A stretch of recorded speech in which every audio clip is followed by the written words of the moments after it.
కాసేపట్లో మహబూబ్ నగర్ వెళ్లబోతున్నారు సీఎం రేవంత్ రెడ్డి. 4 గంటలకు కాంగ్రెస్ ప్రజాదీవెన సభ ప్రారంభం కానుంది. ఈ సభ నుంచే లోక్సభ ఎన్నికల శంఖారావం పూరించనున్నారు రేవంత్.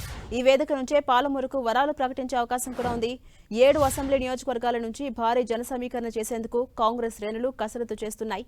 మహబూబ్ నగర్ పార్లమెంట్ అభ్యర్థిగా చెల్లా వంశీచంద్రెడ్డిని కాంగ్రెస్ ఇప్పటికే ప్రకటించింది.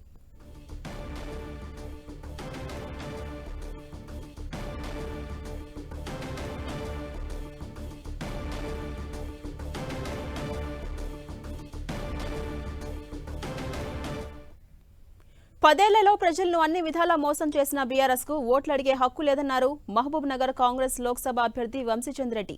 పాలమూరు నుంచే లోక్సభ ఎన్నికల ప్రచారాన్ని ప్రారంభిస్తున్నామన్నారు. ఉమ్మడి మహబూబ్ నగర్ జిల్లాలో 2 పార్లమెంటు స్థానాలు కైవసం చేసుకుంటామంటున్న వంశీచంద్రెడ్డితో మా ప్రతినిధి రాఘవేంద్ర ఫేస్ టు ఫేస్ ఇప్పుడు చూద్దాం.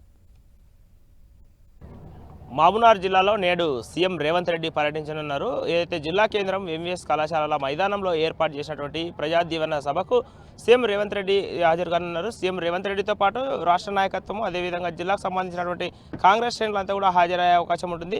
ఈరోజు సీఎం పర్యటనకు సంబంధించి ఇప్పటికే కాంగ్రెస్ పార్టీ అభ్యర్థిగా చెల్లా వంశీచంద్ర రెడ్డి జిల్లాలో విస్తృతంగా పర్యటిస్తున్నారు. మన దగ్గర ప్రస్తుతానికి చెల్లా వంశీచంద్ర రెడ్డి ఉన్నారు. సార్, ఈరోజు సీఎం పర్యటన ఏ విధంగా ఉండబోతుంది? ఈరోజు ప్రజా దీవెన సభ ఎలా ఉండబోతుంది? 16 రోజులుగా పాలమూరు న్యాయయాత్ర చేపట్టి పాలమూరు న్యాయయాత్ర ముగింపు సభగా ఇవాళ పాలమూరు ప్రజా దీవెన సభ పెద్ద ఎత్తున ఇక్కడ జిల్లా మహబూబ్ నగర్ డీసీసీ ఆధ్వర్యంలో జిల్లా కాంగ్రెస్ కమిటీ అధ్యక్షులు జి మధుసూదన్ రెడ్డి గారి ఆధ్వర్యంలో జరుగుతున్నది. పాలమూరు ముద్దుబిడ్డ రేవంత్ రెడ్డి గారు ముఖ్యమంత్రి అయిన తర్వాత తొలిసారిగా మహబూబ్ నగర్ జిల్లా కేంద్రానికి రావడం జరుగుతుంది. ఈ ఏర్పాట్లు కూడా సభకు సంబంధించినటువంటి అన్ని ఏర్పాట్లు కూడా చేయడం జరిగింది. రేవంత్ రెడ్డి గారి ఆధ్వర్యంలో ఉన్నటువంటి కాంగ్రెస్ ప్రభుత్వం ప్రజలు నచ్చే విధంగా, ప్రజలు మెచ్చే విధంగా ఇవాళ పాలన అందుతున్నది. ఎక్కడ ఏ అవసరం ఉన్నా నిధులు కేటాయించి ఆ పనులు అయ్యే విధంగా రేవంత్ రెడ్డి గారు అండగా ఉంటున్నారు శాసనసభ్యులకి. సో ఖచ్చితంగా అత్యధిక మెజారిటీతోటి ఈ లోక్సభ నియోజకవర్గాన్ని కాంగ్రెస్ పార్టీ గెలవబోతుంది. ఉండదు, కాంగ్రెస్ పార్టీ ఖచ్చితంగా బ్రహ్మాండమైన మెజారిటీతో కాంగ్రెస్ పార్టీ గెలుస్తుంది.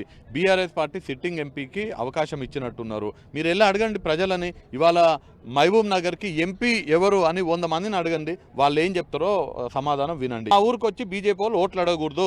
కాంగ్రెస్ అధికారంలో ఉన్నప్పుడు 400 ఉన్న సిలిండరు ఇవాళ 1200 అయింది. మళ్ళీ మీకు ఓటేస్తే ఆ 1200 ఉన్న సిలిండరు 2200 చేస్తారు మీరు. అదే కాంగ్రెస్ కోటేస్తే 500కే సిలిండర్ వస్తుందని భారతీయ జనతా పార్టీ వాళ్ళని ఇవాళ ప్రజలే ప్రశ్నిస్తారు. పాలమూరు జిల్లాలో జరిగేటటువంటి ఈ ప్రజా జీవన సభకు భారీ ఎత్తున కూడా జన సమీకరణ చేసి 7 అసెంబ్లీ నియోజకవర్గాల నుంచి కూడా కాంగ్రెస్ శ్రేణులు పూర్తి స్థాయిలో తరలివచ్చే అవకాశం ఉంటుంది.